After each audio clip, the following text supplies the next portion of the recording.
I'm going to teach you now the basic positions of the arms for classical ballet. Now, at the moment, I'm standing in the very first position that we would come across in ballet, and that's the position called fifth on bar. Some other methods might call it bra bar, but the Cecchetti system, we call anything that goes up the front of the body the fifth position. Fifth on bar means down low. If you have a look at the shape of my arms, you'll see that they are a long, continuous curve, and that's what we are trying to achieve whenever we have our arms in any of these positions other than arabesque. We want a long, continuous curve from the tip of your shoulder right through the elbow, through the wrist to the end of the big finger.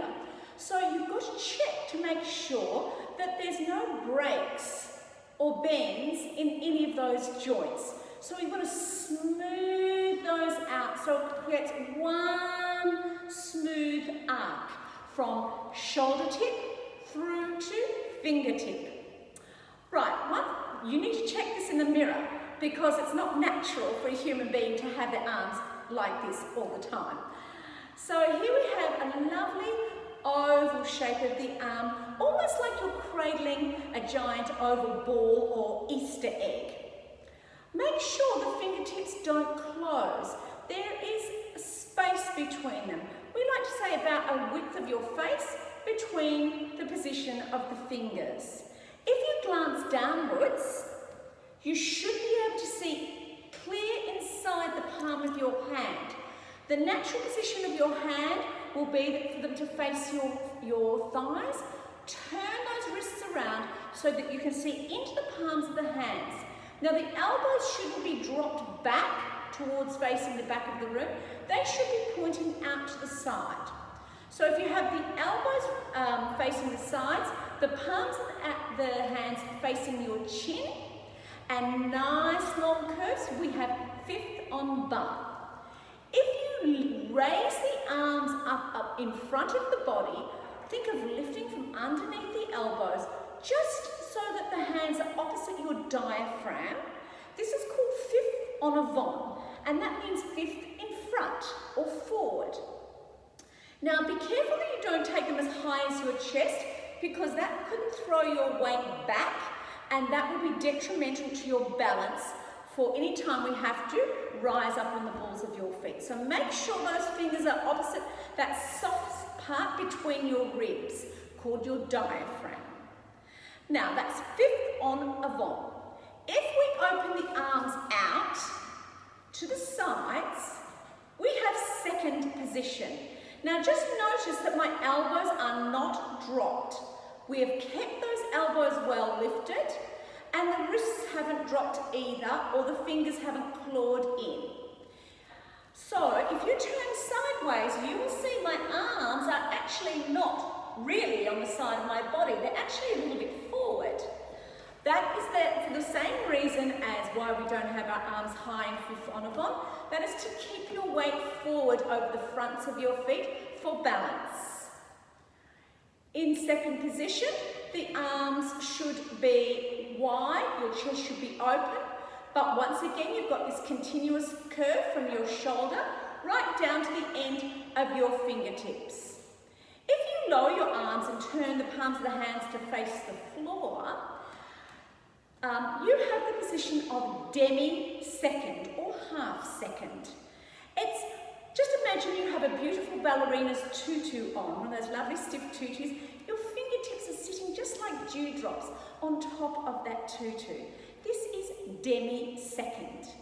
And then we will return our arms down the journey, down to fifth en bar, where if you glance downwards again, you should be able to see inside the palms of those hands. So let's just practice that in 4 counts. We're going to lift the arms through fifth en avant, 1.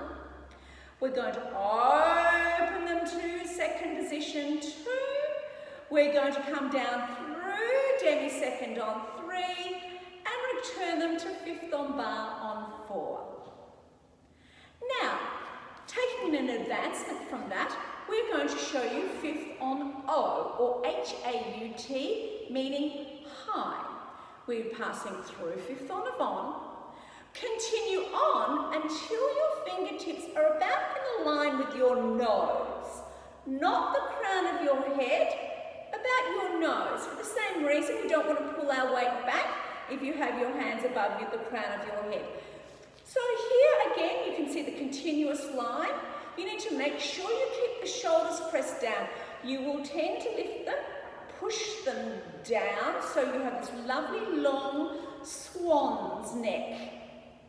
If you look upwards, you should be able to glance and see the inside of the palms of those hands again. Make sure they haven't turned around to face away from your body. Keep them so that you can see them if you look upwards. Once again, this is your picture frame.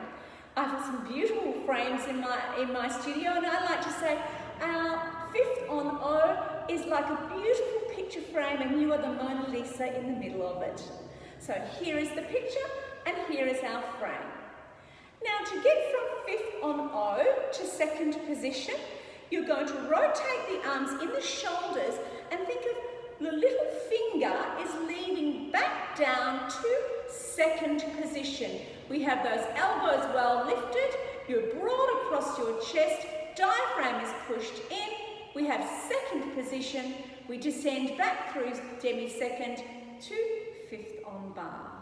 So let's try fifth on O again, fifth on bar, fifth on Avon, fifth on O, second position, demi-second, fifth on bar. Now, some advancements of these positions as you go up in your training. If we take one arm out to demi-second, we have third position of the arms. If we take one arm out to second and one to fifth on Avon, opposite your diaphragm, we have fourth on Avon, or fourth forward. If we take that arm up above our head on O and leave this other one in second, but you just lower it a little bit, we have the position of fourth on O. Notice the side arm isn't second, it's a lowered second. It creates a better balanced look to the arms, which is the feature of the Cicchetti method of classical ballet, is the harmony of the lines that the arms produce.